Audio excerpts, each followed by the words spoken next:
Hi guys, welcome back to another video. In this video today, I'm going to show you how to create a simple drop-down list within Excel.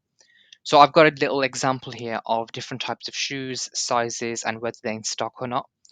So rather than typing out the different types and variations, I want a simple drop-down to be displayed. So all you need to do is select the cell where you want the options to be listed, then go ahead and click Data, and then Data Validation. And currently what you'll see as default is all different values are allowed to be entered within this cell, but we don't want that. We want a list of options to be displayed. So select list, and then in source, type in the different options that you want to be displayed.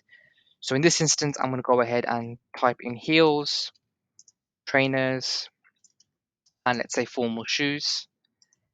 And as you'll see, a drop down has been created of the different options available within this category.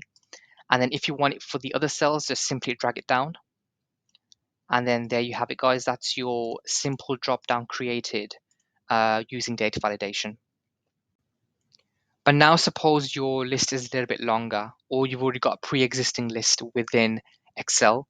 So for example, for the sizes column, I've got a tab here for all the different shoe sizes available. So what I can do in this instance, or for this particular column, is go on data again, and then data validation, select list, and then rather than manually typing out 1, 2, 3, etc., I would simply press this arrow here and select the different sizes available or within my Excel, hit enter, and then press OK. And now you'll see that I can select any size as per from the list. But now let's say you want to go one step further, and actually when you select the drop down, the color of the field should change. So let's go ahead and do this for the stock column. So again, I'll go on, select the stock cell, then go on data, data validation. And again, here I will select list, and then let's say we say out of stock or in stock, and then press enter. Currently, when you select, let's say out of stock, the color doesn't change, but we want the color to change.